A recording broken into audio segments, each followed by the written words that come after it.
Olá pessoal, estamos aqui novamente para darmos continuidade ao módulo de fluidos não aquosos da edição 2025 do curso de fluidos. E nessa aula 2 vamos nos aprofundar um pouco sobre a questão das emulsões, de como esse fluido se comporta como uma emulsão. Mas antes disso, vamos destacar um pouco do histórico de como essa questão dos fluidos não aquosos, como eles surgiram, né? Como eles foram utilizados ao longo de uma linha cronológica, certo? Então, alguns dados mostram que a utilização desses fluidos de perfuração não aquosos, eles estão ali destacados aparentemente ali nos anos 20, certo? Quando se houve a necessidade da utilização de óleo cru como fluido de perfuração. Por que eu falo assim, quando se houve a necessidade? Porque até então, o que era utilizado como fluido de perfuração, fluidos aquosos, mas devido a necessidades operacionais, necessidades em que os fluidos aquosos não mais tinham o comportamento, tinham o efeito desejado, né, e necessário, aí se passou a investigar a utilização, nesse caso de óleo cru, como um fluido não aquoso, certo? E a utilização, né, desse óleo como fluido de perfuração apresentavam algumas características, né, que eram óbvias, né, de melhorias com relação à perfuração. Dentre elas, as argilas não hidratam e não incham. A gente viu lá no módulo de mecanismos de filtração sobre a questão da invasão do filtrado numa formação reativa, né? Uma formação reativa, rica em argila minerais, que a gente tinha aquela preocupação com relação ao inchamento de argila. No caso da utilização do óleo, essas argilas elas não hidratam, então esse problema já não, a gente já não se preocuparia, né? A estabilidade do poço é melhorada, né? Quando a gente fala de estabilidade, a gente fala tanto da estabilidade mecânica como a estabilidade química, né? A não reatividade desse fluido em relação à formação que está sendo perfurada. Então, a gente tem ganhos de estabilidade. A produção é melhorada em arenitos contendo argilas, uma vez que essas formações com argilas elas não incham, né? Porque você não tem uma afinidade química entre um óleo e uma em uma formação rica em argilominerais. Então a produção ela é melhorada sim. Problemas são reduzidos quando se perfura evaporitos, sal, anidrita, certo? Formações ricas em sais, né, que a gente tem aquele problema de uma possibilidade de formação de uma caverna, perdas de circulação naquele local com a utilização do óleo, né? A gente não tinha mais esse problema. Alargamentos do poço são reduzidos, né? Aí isso daí está associado diretamente à questão da estabilidade do poço. Propriedades do fluido são mais estáveis, né? Como característica geral de um fluido não aquoso, né? Desde a sua origem, né? Com a utilização do óleo cru, a gente tem um sistema que ele é muito mais, digamos assim, muito mais forte, muito mais não sensível, ou eu ia falar a palavra insensível, né? Mas aí seria humanizado mais do fluido. Então, não sensível a uma contaminação externa, certo? E por último, a resistência à contaminação ela é aumentada. Então, a gente tem essas características que são inerentes à utilização de uma fase não aquosa, certo? Que nesse caso a gente teve aí com a origem, né, desde, né, as primeiras perfurações com fluidos não aquosos, a utilização de óleo cru. Mas aí nem tudo são flores, né? A gente tem características, né, propriedades que são melhores do que quando a gente compara com fluidos aquosos, mas a gente tem algumas características que são indesejáveis. Uma delas são inflamáveis. Então, esse problema da inflamabilidade, ele é um problema que mexe um pouquinho ali com o dia a dia, com as questões operacionais de uma plataforma de petróleo. Porque uma das características do fluido também, que é uma característica pouco listada, é que esse fluido ele deve ser seguro, né? Seguro tanto para o meio ambiente como para os operadores, né? Então, quem está diretamente ali na lida, né, no trabalho com fluido de perfuração, esse fluido de perfuração ele não deve ser um fluido que cause tanto impacto na saúde, né, das pessoas que estão ali, dos operadores que estão diretamente envolvidos, né, com a sua utilização. Além dessa questão da inflamabilidade, tem a questão do desgaste, né, de elementos de borracha. Então, muitos elementos de borracha que compõem, né, equipamentos de superfície, equipamentos de coluna, eles são desgastados com o contato com a fase oleosa, né? Exemplos: mangueiras, O-rings, gachetas e elementos do BOP, né? Que são elementos que são fundamentais para a proteção do pulso de uma forma geral. Então, houve a necessidade de melhoramentos. Então, essa fase contínua, né? Essa fase contínua que foi utilizada inicialmente como óleo cru, passou a não ser o suficiente. Então, houve tentativas de melhoramentos também operacionais. Por exemplo, aqui no segundo parágrafo a gente lista a utilização de asfaltos para aumentar o que? A viscosidade do, do fluido de uma maneira geral e reduzir o filtrado. Então, a utilização do óleo cru já não estava sendo suficiente, né? Com as propriedades geológicas e controle de filtrado. Então, se começou a aditivar esse fluido com asfalto, a fim de estabelecer melhorias. Daí, depois da utilização desse óleo cru, começou a ser utilizada a questão do diesel, né? O diesel foi amplamente utilizado durante muito tempo, né? Em praticamente todos os países aí que exploram petróleo. Alguns países, né? Eu não posso cravar aqui qual país se utiliza diesel, mas até um tempo atrás a Argentina utilizava ainda fluidos de perfuração com diesel. Agora, né? Cada país tem a sua legislação ambiental, né? Então tem as suas regulamentações. Mas aí esse diesel, né? Eu não conheço a legislação da Argentina, mas com certeza, né, esse fluido ele não é descartado no ambiente. É, né? Um fluido que os cascalhos precisam ser tratados e esse fluido ele precisa ser reutilizado, que é uma das características principais dos fluidos aquosos. Fluidos aquosos eles devem ser o que? Reutilizados. Então, quando a gente prepara, por exemplo, um fluido aquoso, esse fluido aquoso, a depender da nossa utilização, com o tempo ele pode ser descartado, né? Aquele fluido não atende mais às especificações, né?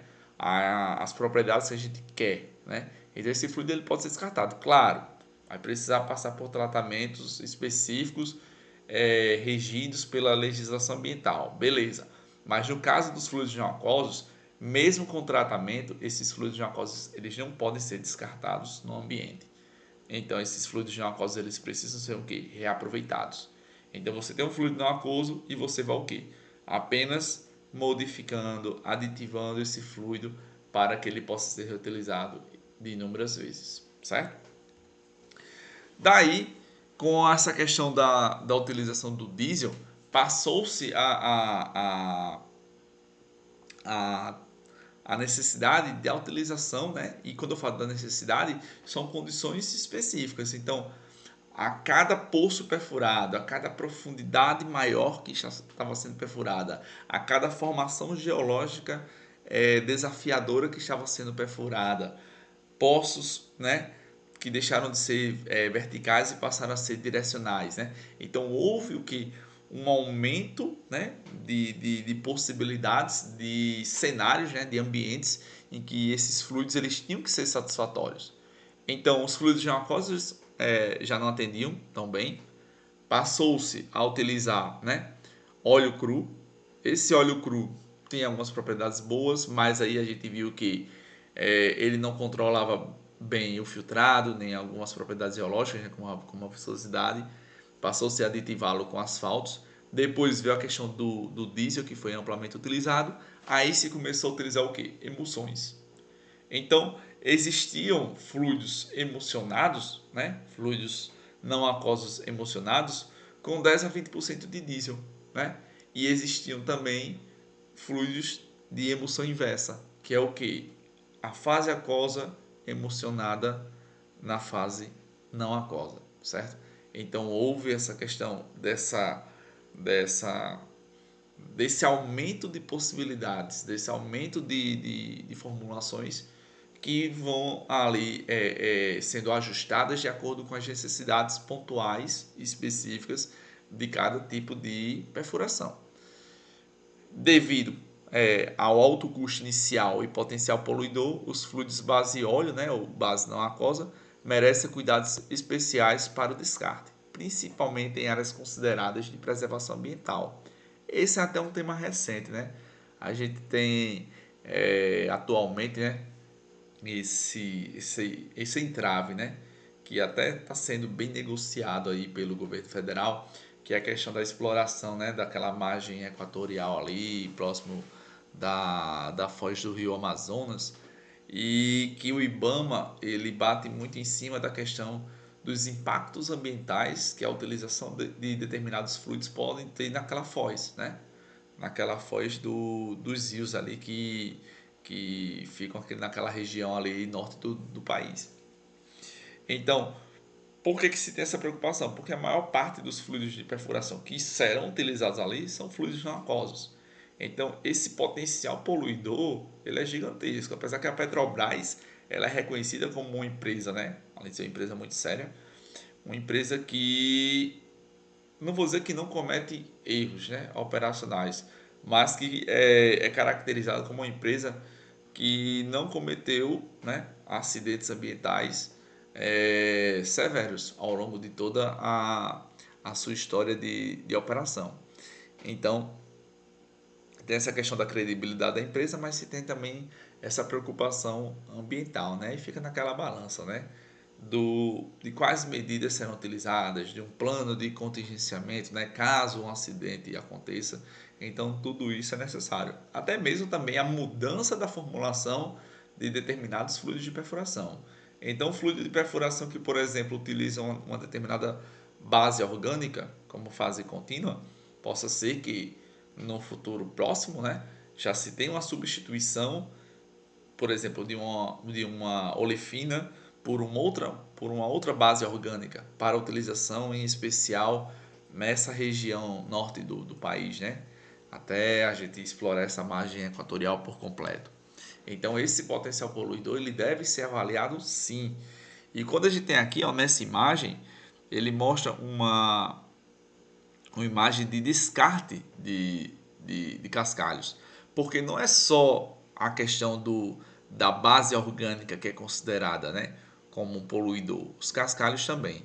Então a gente tem aqui dois cenários diferentes de descarte. Aqui a gente tem um cenário, né, representado aqui pela letra A, um cenário que a gente chama popularmente de véu de noiva, que é um cenário em que esses cascalhos finamente divididos, eles se espalham por uma região maior, né? Qual é o problema disso? Por exemplo, se a gente tem uma área rica em corais, esquece.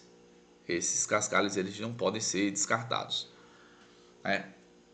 Se a gente tem uma região sensível com a biodiversidade presente ali, uma zona de proteção ambiental, descarte zero de cascalhos. Fluido, nem pensar, né? De cascalhos, descarte zero. E esses cascalhos, quando são descartados, são em regiões específicas e previamente o que? Tratados. Então, esse fluido ele é removido dos cascalhos. A gente vai ver algumas técnicas que a gente pode fazer essa remoção, né? Que na verdade não é a gente, né? Químico, né? São os operadores de plataforma que fazem a remoção dos fluidos dos cascalhos e esses cascalhos eles são descartados.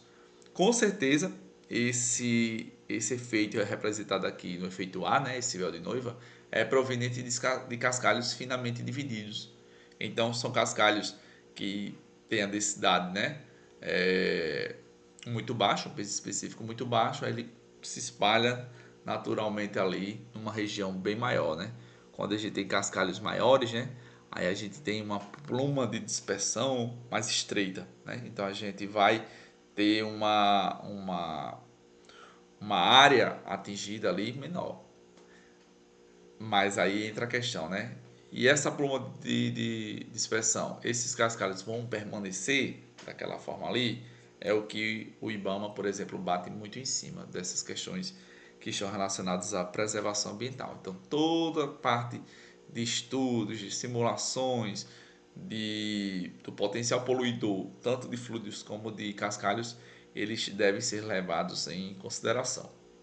Então, esses fluidos de emulsão inversa, né, como qualquer outro fluido, eles devem ser usados quando as condições técnicas, econômicas e ambientais justifiquem a sua utilização. Então, quando a gente precisa perfurar um poço de petróleo e o fluido aquoso ele é suficiente, ótimo, a gente vai utilizar um fluido aquoso.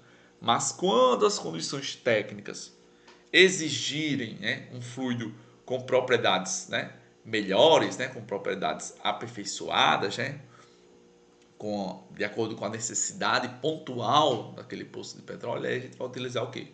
Um fluido não aquoso.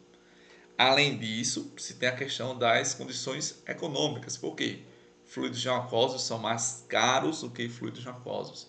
E também os ajustes com relação às questões ambientais, né? A depender do tipo, né? Da localização desse poço, se é uma zona de proteção ambiental e tal, a gente tem uma legislação que vai reger, né? Que vai nortear a utilização de determinados fluidos de perfuração. Então, talvez um fluido com a base orgânica X não seja permitido, com a base orgânica Y seja permitido. Talvez nenhum fluido não aquoso possa ser utilizado naquela região. Aí a gente vai optar o quê? Para um fluido aquoso tradicional ou um de alta performance, certo? Então a gente vai ter aí inúmeras possibilidades com relação a essa seleção desse tipo de fluido. E isso se encaixa perfeitamente também nos fluidos de emulsão inversa. Então, quais aspectos devem ser considerados, né, para a escolha desse tipo de fluido? Legislação ambiental, a disposição final dos resíduos, onde esse resíduo vai parar, né? Se ele vai ser coletado, se ele vai ser colocado em um poço de sacrifício, se ele vai ser descartado em um local marinho, né? Qual é a disposição final? Qual é o destino final desses resíduos? O custo inicial, o custo de manutenção, e quando a gente fala de manutenção, a gente está falando de manutenção do fluido, né? Conforme eu falei, os fluidos não aquosos são fluidos que eles são, digamos assim, reciclados, são reutilizados. Então a gente tem essa questão do custo de manutenção desse fluido, né? Será que uma determinada intervenção desse fluido, né, para um ajuste de propriedade, ele é economicamente e logisticamente viável, né? Ou a fabricação de um fluido novo, né?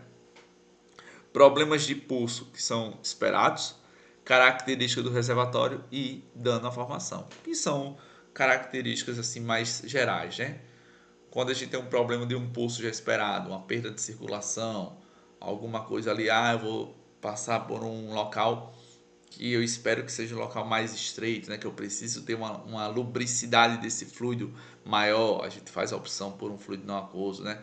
As características ali do reservatório, da própria formação que está sendo perfurada, né? E por último, o dano à formação, certo? Que a gente não quer, em hipótese alguma, que a formação produtora ela tenha um dano, né? Que afete a porosidade e a permeabilidade.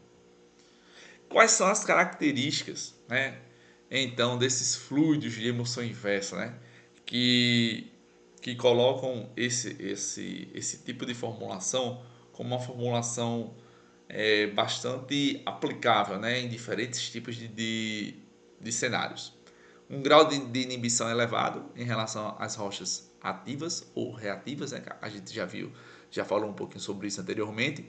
Proteção anticorrosiva, a gente já não tem aí um, um meio, né? Um meio aquoso e com elevada salinidade, então a gente tem naturalmente essa proteção anticorrosiva. Uma resistência térmica, porque a estabilidade térmica de bases orgânicas é bem superior à estabilidade térmica, né? A resistência térmica de fluidos aquosos com polímeros, por exemplo, né? Aqui a gente já tem o que? 350 Fahrenheit até 500 Fahrenheit, né?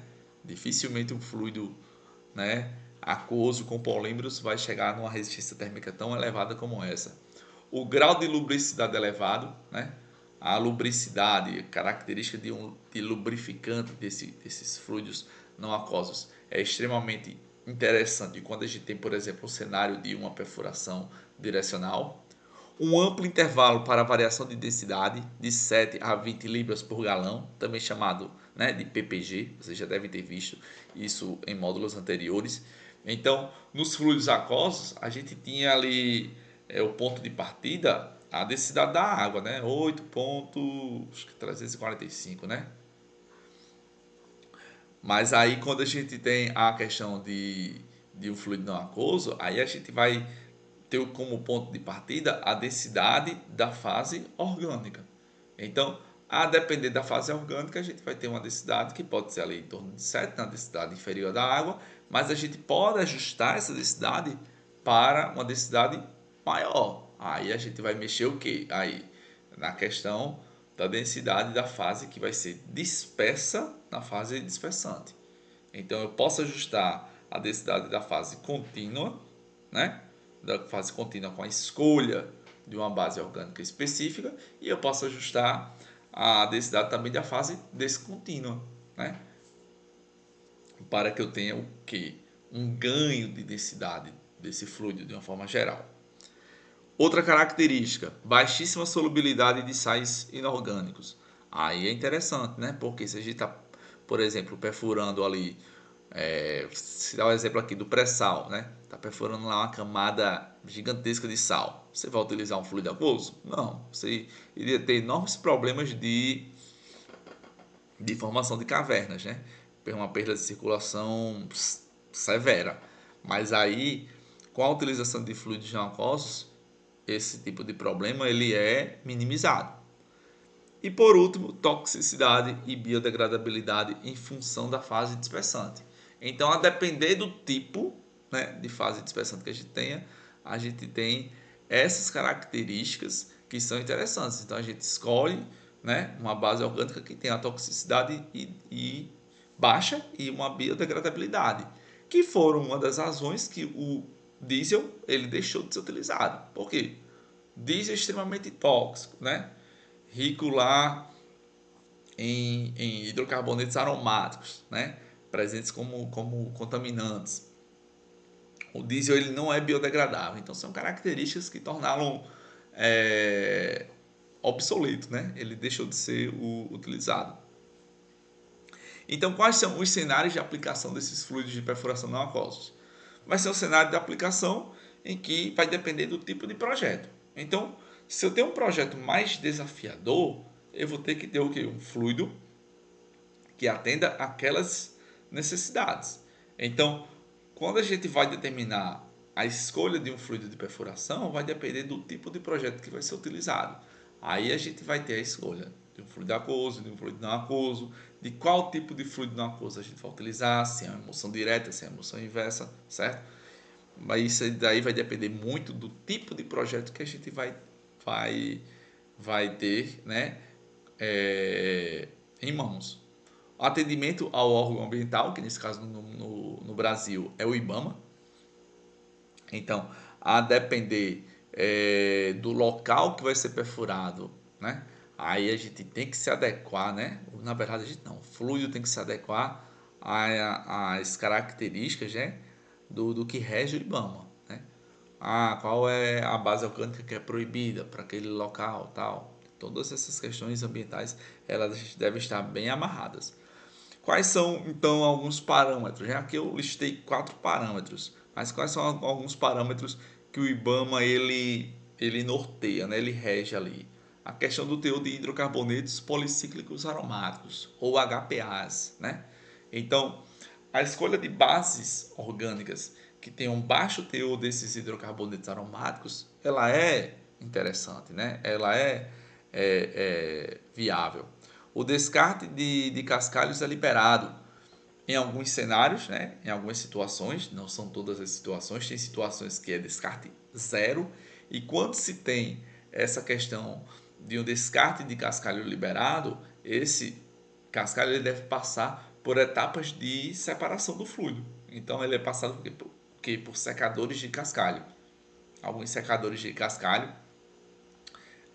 pelo menos, né, projetos, né? Eu não sei como é que é a a parte operacional de como esses cascalhos eles são secados.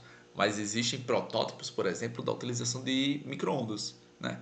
Para a separação, para a secagem desses cascalhos. O descarte do fluido ele é proibido, esse fluido ele tem uma base orgânica, por mais que seja biodegradável, mas esse descarte de fluido ele é proibido, né? Por causa do impacto ambiental, porque não é só a questão da base orgânica ser biodegradável, a gente tem outros aditivos ali que são utilizados no fluido de perfuração não aquoso e são aditivos que têm potencial de poluição, né? Um potencial poluidor enorme. Então, descarte de fluido proibido, e escolha da base orgânica vai depender do potencial de biodegradabilidade, tanto da base orgânica como dos produtos. Outras características importantes, né, na questão dos fluidos não aquosos: ponto de fluidez. Por exemplo, na região de Macaé, geralmente é um ponto de fluidez ali menor que 0 °C. Viscosidade cinemática, né, a viscosidade desse fluido, né, em circulação. A gente tem ali necessidades específicas que a gente vai ver quando a gente estiver detalhando a questão das bases orgânicas, que existem bases orgânicas que vão conferir viscosidades cinemáticas diferentes. Então, tudo isso deve ser levado em consideração. Daí, a gente entra, né, de uma forma mais específica ao detalhamento, né, de um fluido de emulsão inversa. Por quê? É o tipo de emulsão que é mais utilizado nos fluidos não aquosos. A gente vai ter uma fase contínua oleosa e uma fase descontínua aquosa, né? Ou uma fase dispersante oleosa ou não aquosa e uma fase dispersa aquosa. Então a gente vai ter uma emulsão do tipo água em óleo. Então, para o segmento de perfuração, como é que a gente define esse fluido de emulsão inversa? Fluido composto por uma emulsão onde a fase contínua é formada por uma base orgânica que pode ser constituída por um ou mais de um dos seguintes componentes: óleo cru, óleo diesel, óleo mineral hidrogenado, desidrogenado, normal parafinas, aí fica a questão de tradução, né? Parafinas de cadeia normal, isoparafinas, olefinas, acetais e ésteres, né? E essa é a definição das possíveis bases orgânicas. Lembrando que óleo cru, óleo diesel, né? Diesel hidrogenado deixaram de ser utilizados, né? Por questões ambientais, principalmente, né? As outras bases elas têm utilizações que vão depender daqueles critérios, né? Critérios técnicos, econômicos e ambientais. Então, uma fase dispersa constituída por um ou mais de um dos seguintes componentes: água doce, salmoura de cloreto de sódio e cloreto de cálcio, é o que vai estar o quê? Emulsionado na fase contínua oleosa. Então, basicamente, a gente utiliza como fase dispersa apenas uma dessas três possibilidades: água doce ou uma salmoura de cloreto de sódio ou de cloreto de cálcio. A escolha desse sal, né, desse tipo de salmoura, vai depender de algumas características que a gente quer que o fluido tenha, né? Ou uma capacidade de inibição maior, a gente vai detalhar o que seria essa capacidade de inibição que está associado à atividade química desse fluido em comparação com a atividade química da formação. A gente vai compreender também o que seria essa atividade química. Vai depender também da densidade que a gente quer dar esse fluido, né? Salmouras de cloreto de cálcio têm densidade, né, superior a salmouras de cloreto de sódio. Quando a gente está falando dessas salmouras, a gente está falando de salmouras, né, soluções salinas saturadas, né? Então a gente tem essa questão também da escolha do tipo de salmoura, do tipo de solução saturada, de acordo com a densidade que a gente quer que o fluido tenha. Outros sais podem ser utilizados? Podem. Se a gente tiver uma necessidade, né, de uma densidade maior ou de uma capacidade de inibição desse fluido maior, né, diminuição da reatividade desse fluido com a formação, a gente pode escolher o quê? Um outro tipo de sal. Agora, vai depender se esse tipo de sal ele se enquadra naqueles critérios técnicos, econômicos e ambientais. Daí, dito isso, né, compreendido que a fase contínua, a fase dispersante, é uma fase oleosa, né, e a fase dispersa é uma fase aquosa, a gente tem o que? A formulação de uma emulsão de água e óleo. Então, nesse tipo de sistema, as gotículas de água vão estar o que? Homogeneamente distribuídas ali naquele sistema. Porque, se a gente lembrar lá da primeira aula, a emulsão, né? A emulsão é um dos tipos de dispersão coloidal. Então, a gente tem uma dispersão. E qual é o conceito de dispersão? Uma fase ou soluto vai estar completamente o que? Distribuído, né? Em todo o sistema, homogeneamente distribuído.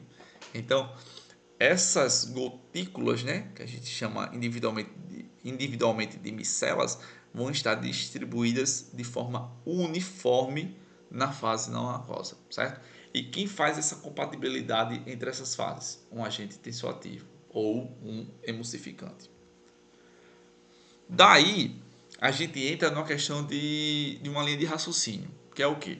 A gente pode ter diferentes quantidades de fases de uma fase aquosa em comparação com a fase não aquosa. Por exemplo, se a gente compara esses dois sistemas aqui, ó. No primeiro sistema a gente tem 75% de uma fase oleosa e 25% de uma fase aquosa. Já no segundo sistema, a gente tem 50% de uma fase aquosa, né? Na verdade aqui tá errado, seria 50% de uma fase oleosa, né? Tirar isso então aqui o water, ser oil, e 50% de uma fase aquosa. Qual desses sistemas vocês esperariam que apresentasse maior estabilidade? Pensem aí. Opa! Vocês devem ter pensado o quê? O primeiro sistema, professor. Então, esse primeiro sistema, por ter uma quantidade de fase dispersa menor em comparação à fase dispersante, ele tende a apresentar o quê? Uma estabilidade superior. Enquanto que o sistema que tem uma quantidade de fase dispersa maior, né, em comparação ao primeiro sistema, vai tender a ter uma estabilidade menor. Por quê? Porque aí a gente tem o risco da questão da chamada quebra de emulsão. Então, qualquer fenômeno que aconteça ali que desestabilize essa emulsão, ele vai ser mais sentido em um sistema que tem uma quantidade de fase dispersa superior. Porque as gotículas, as micelas estão muito próximas. Então, qualquer coisa que perturbe esse equilíbrio, elas podem o quê? Coalescerem. Aí a gente afeta o quê? A estabilidade dessa emulsão. E essa diminuição da estabilidade vai influenciar em inúmeras características, né, e propriedades dos fluidos de perfuração à base de emulsões inversas.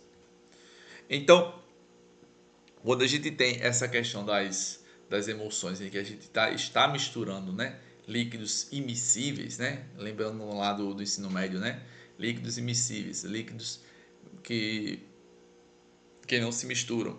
Então a gente pode ter diferentes tipos de emulsões, óleo em água e água em óleo. E especificamente, no caso que a gente vai utilizar aqui, a gente vai utilizar a emulsão de água em óleo, né? Uma emulsão do tipo inversa. Então, essa questão da compatibilização, né? Da compatibilização da fase aquosa na fase oleosa, ela vai se dar a partir da adição de um tensoativo, né? E a proporção entre a fase aquosa e a fase orgânica, ela vai reger, digamos assim, o tipo de emulsão que a gente tem, né? Porque, a grosso modo, a gente pensa o seguinte: se eu tenho uma emulsão do tipo é, óleo em água, né? O óleo emulsionado na água, uma emulsão direta. Então, a gente imagina o quê? Que a água está em maior quantidade do que o óleo, certo? Quando a gente tem o contrário, uma emulsão inversa, a água emulsionada no óleo, a gente pensa, opa, eu tenho mais óleo do que água. Mas será que é sempre assim que a gente tem, né? A gente pode ter um cenário diferente? A gente pode, né? Existe, eu vou mostrar um pouco mais à frente, que existem condições em que a gente pode ter, né, uma quantidade superior de água em relação à quantidade de óleo e essa emulsão ela ser estável. Por quê? Além da proporção entre as fases aquosa e orgânica, a natureza hidrofóbica e hidrofílica do emulsificante ele vai determinar a formação da emulsão. Ele vai determinar a estabilidade daquela emulsão. Então, quando a gente tem tensoativos, a gente sempre compara, né, entre eles o chamado HLB, que é o equilíbrio hidrofílico lipofílico. Esse HLB ele vai ser diferente de acordo com a natureza do tensoativo. Então, existem tensoativos que vão ser melhores estabilizantes para emulsão óleo em água e existem tensoativos que vão ser melhores para emulsões do tipo água em óleo, certo? Então, por exemplo, aqui, ó, quando a gente tem tensoativos com um HLB alto, né? Então, esses tensoativos vão ter o que? Uma característica melhor, né? De estabilização de uma emulsão do tipo óleo em água. Por quê? São tensoativos que, ó, olha a definição: equilíbrio hidrofílico lipofílico. Então ele tem uma característica o quê? De uma maior hidrofilicidade, né? Então a gente tem essa questão de uma maior interação com a água. Então ele vai estabilizar melhor o que? A emulsão óleo em água. Quando a gente tem esse HLB menor, né? Esses valores menores, a gente tem o contrário. A gente tem o que a gente quer agora, né? Tensoativos, né, com baixo HLB, que vão estabilizar melhor uma emulsão do tipo água em óleo. Então, tudo isso daí que eu estou falando para vocês é importante quando para a gente analisar o tipo de emulsão que está sendo formada, né? Quais são os melhores tensoativos que serão utilizados para determinadas razões de água em óleo? Ah, será que eu vou ter um tensoativo que vai funcionar para todas as razões possíveis? Não. E isso também, geralmente a gente quando utiliza tensoativos, emulsificantes, a gente utiliza produtos comerciais, que geralmente são misturas de tensoativos, justamente para prever isso daí, para aumentar a capacidade, né, de aplicação desses agentes emulsificantes. Então, nessa tabela, a gente só tem aí um detalhamento, né, de, de acordo com as utilizações de determinados tensoativos com diferentes valores de HLB para determinadas aplicações, né? E a gente tem aqui, ó, quando valores baixos de HLB, ó, de 3 a 6, a gente tem o que? Emulsificantes para emulsões do tipo água em óleo, né? Quando a gente tem valores maiores, ó, de 8 a 15, a gente já tem o que? O contrário, né? Emulsões de óleo em água, que são emulsões diretas. Então, essa questão do HLB é muito importante que a gente leve em consideração. E as principais diferenças entre emulsificantes, sabões e agentes molhantes são seus números de HLB e as condições que os tensoativos irão agir, certo? Então a escolha vai depender muito do que a gente quer, né? Da condição que a gente quer que esse fluido tenha. Quando a gente fala aqui, ó, perdoem o meu inglês, certo? Wetting agent. Então, quando a gente tem esses agentes molhantes aqui, a gente está relacionando o quê? Aqueles agentes que vão inverter a molhabilidade de sólidos. Então, sólidos que antes eram molháveis por água vão passar a ser molháveis o quê? Por óleo, com a adição desses tensoativos, certo? Então, a escolha desses tensoativos também a gente deve levar em consideração os seus valores de HLB. Então, está comprovado, né, através de experiências, que quanto maior o volume da fase líquida empregada, maior a probabilidade desta se tornar a fase dispersante. Isso é uma característica geral, né? E eu já tinha adiantado para vocês, né, em discussão do slide anterior, que um líquido com maior volume de fase não é necessariamente o meio de dispersão. A gente pode ter sim uma emulsão estável, né? E em que a fase dispersa está em porcentagem, né? Está em concentração, né? Concentração não, volume maior do que a fase dispersante. Então a gente vai depender de que aí? De como essa emulsão foi formada, né? Ah, será que ela foi bem agitada? A gente vai ver que a gente precisa para a formação de uma emulsão estável de uma agitação, né, bacana, né, um efeito de cisalhamento, de corte dessa fase que vai ser dispersa bem alto, né, para a gente ter gotículas, micelas extremamente pequenas, né? A gente vai precisar de emulsificantes, de tensoativos que confiram essa estabilidade tão necessária, né, tão desejada. E essa característica, né, essa característica de fase dispersa, né, em quantidade, né, em volume ser maior do que a fase dispersante, ela possibilita uma coisa muito importante, que é o quê? Fluidos não aquosos com densidades diferentes.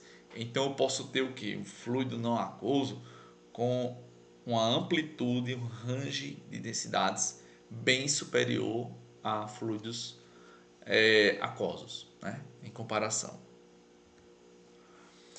Como a gente faz então visualmente para identificar o tipo de emulsão? Isso daqui, não, essa aqui que eu vou mostrar agora, não é tão utilizado, né, de uma maneira geral, mas é importante que a gente saiba, principalmente quando a gente fala da questão visual e da questão de condutividade, certo? Quando a gente tem, por exemplo, uma emulsão de óleo em água, né, a gente tem visualmente uma textura cremosa desse tipo de emulsão. Já ao contrário de emulsão água em óleo, a gente tem uma textura gordurosa. Então, no cenário que a gente tem ó, a questão de uma formulação, né, de uma emulsão inversa. Então, a gente tem esse tipo de emulsão aqui. Então, a gente quer obter um fluido que tenha essa textura. Uma textura cremosa já não seria uma textura interessante, analisando visualmente, né? Com relação à condutividade de fluidos, né, de emulsões diretas do tipo óleo em água vai ser uma condutividade alta. Por quê? A fase dispersante aqui vai ser a água, né? E a água ela é condutora de eletricidade. Já as emulsões do tipo água em óleo são emulsões o quê? Que tem uma condutividade baixa. Então, esse ponto aqui é interessante, porque existem métodos que que vocês vão fazer, inclusive nas aulas práticas, de determinação dessa estabilidade por condutividade elétrica. Então vocês vão colocar lá um condutivímetro, né, da fan para medir essa estabilidade elétrica, né? E a gente espera valores ali que sejam coerentes com o tipo de emulsão que a gente está analisando, né? Que nesse caso vai ser a emulsão do tipo água em óleo. Daí, tudo isso que a gente está discutindo de uma maneira que a gente sempre favorece o quê? Uma formação de uma emulsão estável, né? Uma razão água em óleo adequada, né? Óleo-água. A escolha de um emulsificante, né, adequado, com o valor de HLB, né, específico para aquele tipo de emulsão, para a gente evitar, né, esses fenômenos que eu vou colocar para vocês agora, né, fenômenos que afetam a estabilidade das emulsões. Então, que fenômenos são esses? São principalmente esses: floculação, coalescência e sedimentação. Essa sedimentação a gente pode associar à quebra da emulsão. Então, por exemplo, aqui, ó, na figura central, a gente tem uma emulsão primária, né? As gotas dispersas na fase contínua. Então, Não vão ser gotas do mesmo tamanho, né? Obviamente, a gente dificilmente vai conseguir gotas do mesmo tamanho, mas a gente tem uma premissa de que com a energia de corte, né, que é uma agitação elevada, uma taxa de cisalhamento elevada, a gente consegue gotas cada vez menores. Mas, a partir do momento em que a gente perturba esse equilíbrio, perturba essa estabilidade, pode acontecer o que? Floculação dessas micelas. Então, essas micelas elas vão tender a se aproximar. Aí a gente já muda a característica do nosso sistema. A gente deixa de ter uma dispersão.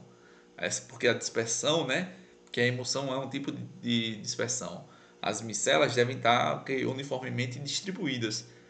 Com a floculação, esse cenário já deixa de existir. Logo, a gente vai ter o que?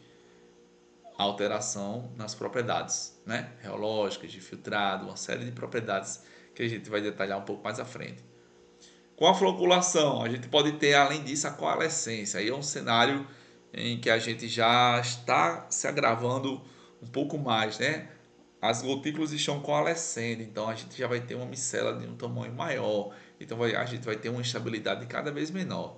E os cenários mais graves, que é esse cenário aqui chamado de cream, que é um tipo de quebra de emulsão, né? Mas não é uma quebra de emulsão total, né? Porque a gente ainda tem gotículas aqui, mas aí a gente já tem uma emulsão com propriedades completamente deficitárias, né? A gente já tem um cenário que não é o ideal. E a gente tem essa questão do cenário que é o que a gente não quer em hipótese alguma, que é a quebra da emulsão, né? Aí a gente iria ter o quê? Um cenário ali, por exemplo, de uma água livre, né? Que eu mostrei para vocês lá no módulo de filtração e que a gente vai detalhar um pouco mais à frente, certo? Então, tudo que perturbe a estabilidade dessas emoções pode gerar esses tipos de fenômenos aí que são responsáveis pela permanência do estado disperso em um sistema, né, estável de dois líquidos immiscíveis. Então, dentro dos materiais que a gente tem, né, para estabilização dessa emulsão, a gente tem as substâncias tensoativas, né? Os emulsificantes que a gente vai utilizar e emulsificantes que tenham um HLB adequado. Além disso, a gente tem a estabilização com os sólidos finamente divididos, ou seja, os sólidos que estão presentes nos fluidos, sendo sólidos finos e até os sólidos que são incorporados durante o processo, eles contribuem para esse aumento da estabilidade. Eles podem ficar ali na interface da micela, contribuindo para essa estabilização. É o que a gente chama de o efeito Pickering, né? Perdoe a pronúncia aí, meu inglês, né? Tá um pouco defasado, mas é emoção de Pickering. Então, esse tipo de emulsão ela é estabilizada por sólidos finos que ficam ali na interface entre a fase aquosa e a fase oleosa. Quando a gente não tem esse sólido fino, quando a gente tem um sólido, né, maior, aí a gente tem o que?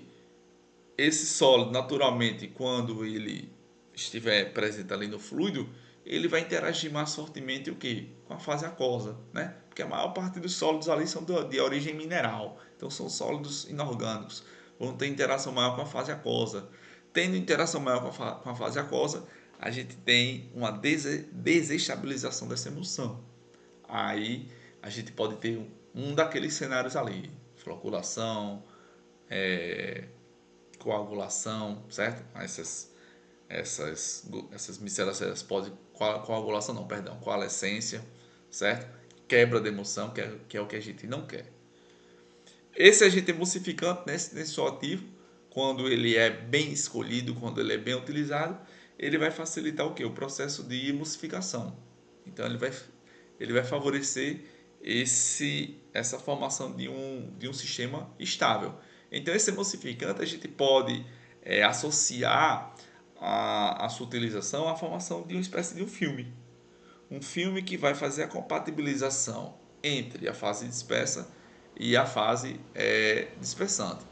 Por quê? Porque a gente precisa que essa fase dispersa esteja bem distribuída na fase dispersante, ou também chamada de fase contínua.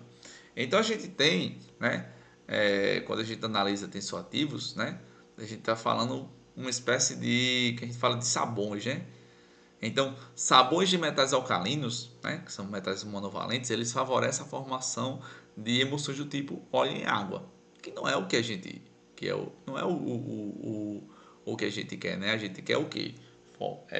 Emulsões do tipo inversa, água em óleo. Então, para emulsões do tipo água em óleo, a gente tem o quê? Ó?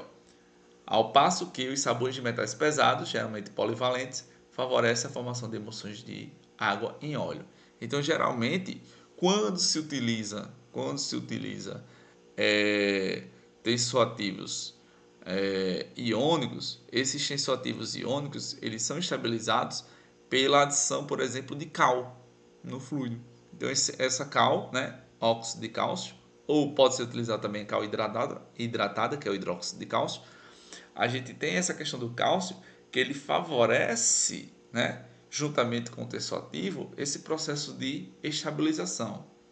Ah, professor, e no cenário que eu não tiver a utilização de um tensoativo iônico, eu tiver um tensoativo de natureza elétrica neutra, aí a gente não precisaria, né, da cal para essa finalidade. Mas a gente vai ver que a cal ela é fundamental dentro da formulação de um fluido de perfuração não aquoso, certo? Por um detalhe que eu não vou dar spoiler para vocês não, certo? Eu vou falar um pouco mais à frente. Portanto, uma emulsão óleo em água, ó, aqui no finalzinho do parágrafo, portanto, uma emulsão óleo em água estabilizada por sabão de metal alcalino pode ser rompida mesmo transformada em uma emulsão água em óleo, através da adição de íons de metais pesados. Então, isso daí é só uma contextualização de como a gente poderia ter aí a questão de cenários, né, de perturbação dessa estabilidade dessa emulsão, né? Vai depender muito da característica do tensoativo. Então, quando a gente fala desse tensoativo, né, só de uma forma para a gente revisar, né, a questão do que é um tensoativo, do que é considerado um agente emulsificante, né, ou também chamado de surfactante, a gente vai ter uma molécula que deve ter uma característica, né, estrutural que possibilite tanto a interação com a parte hidrofílica como interação com a parte hidrofóbica, né? Então, essa parte hidrofóbica no fluido de perfuração, né, é a parte oleosa. Essa parte hidrofílica, né, consequentemente, no fluido de perfuração é a parte aquosa. Então a gente vai ter que ter uma molécula, né, ou um conjunto de moléculas que sejam ali suficientes, né, para que a gente tenha essa comunicação entre esses dois tipos de fases, né, que são fases, né, imissíveis, para a partir disso formar uma dispersão coloidal estável, né, que a gente chama de emulsão. Então, essas micelas que são formadas, né, no caso das micelas de emulsões diretas, elas adquirem essa característica, né? A parte, né, da cadeia carbônica, que é a parte apolar, vai o que? Solubilizar a fase oleosa numa fase aquosa. Já quando a gente tem uma emulsão do tipo inversa, que é a água, né, que vai estar emulsionada no óleo, né, a gente tem as micelas invertidas. Então a parte apolar ó, fica para fora, né, fica em contato com a fase contínua, que é oleosa. E a parte polar, né, vai ficar o quê? Em contato com a fase aquosa, né, que vai ficar ali na forma de uma micela, certo? Então, aqui nessa tabela, eu não vou entrar em detalhes aqui específicos de cada tipo de tensoativo que que está listado aí, mas eu quero mostrar para vocês com relação à natureza desses tensoativos. Aqui eu coloquei classificação das emoções, mas é classificação dos tensoativos, certo? Peço perdão, né? Mas nas anotações de vocês coloquem aqui classificação dos tensoativos, no lugar de classificação das emoções. Então, aqui a gente tem tensoativos que são de diferentes naturezas, né? Tensoativos aniônicos, catiônicos e não iônicos, que são utilizados nas formulações de fluidos de perfuração não aquosos. Claro que muitos desses tensoativos não são utilizados de maneira isolada. Na verdade, produtos comerciais, né? Por exemplo, um produto, sei lá, da Baker ou da Halliburton, né? Eles geralmente utilizam o que? Misturas de tensoativos, né? Para aumentar o que? A capacidade de aplicação, né? A aplicabilidade daquela formulação que eles desenvolveram, né? Daí, para a gente finalizar, eu acho que esse é o último slide. Aqui a gente tem basicamente quais seriam os componentes então de uma emoção inversa para que ela possa ser considerada necessariamente um fluido de perfuração não aquoso. Então a gente precisa de uma fase dispersante, que vai ser uma base orgânica, pode ser uma olefina, uma parafina, certo? Óleo mineral. Uma fase dispersa, que geralmente ou é água doce ou é uma salmoura. Um emulsificante primário, que são misturas de ácidos graxos, ó, que eu já destaco essa questão das misturas de ácidos graxos, né? Misturas de tensoativos, né? Que podem ser utilizados. Um emulsificante secundário, que também são misturas de ácidos graxos ou derivados amínicos, né? A gente tem essa diferenciação entre esses emulsificantes primários e secundários. Aí vocês podem me perguntar, professor, mas na prática, o emulsificante primário, ele serve para quê? Né? Teoricamente, o emulsificante primário é o que fica ali na interface entre a micela e a fase contínua. E o emulsificante secundário, ele é utilizado geralmente como um suporte, né? Um suporte. O emulsificante primário não deu conta, por exemplo, da estabilização de um determinado sistema. O emulsificante primário vai lá, o secundário vai lá e atua. Teve uma entrada de uma contaminação de água no fluido não aquoso. O emulsificante secundário vai lá e ajuda na estabilização, né, daquela fase aquosa que entrou na formulação do fluido. Teve uma incorporação de sólidos, né, durante a perfuração. O emulsificante vai lá, secundário vai lá e dá um suporte ao agente óleo molhante. Então esse emulsificante secundário, né, é uma espécie de um jogador reserva. É um jogador reserva que cumpre várias funções ali dentro de campo. Ora ele joga como volante, ora ele joga como meio de campo, de vez em quando chega no ataque, faz um golzinho, né? Entrou um sólidozinho. Se ele consegue estabilizar bem esse sólido, ou essa fase aquosa que pode entrar, né? A gente pode ter uma contaminação por água, né?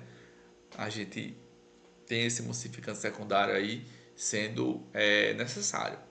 A gente olha o molhante, que também são derivados amínicos, né? Aí a gente percebe, né? Emulsificante primário, mistura de ácidos graxos.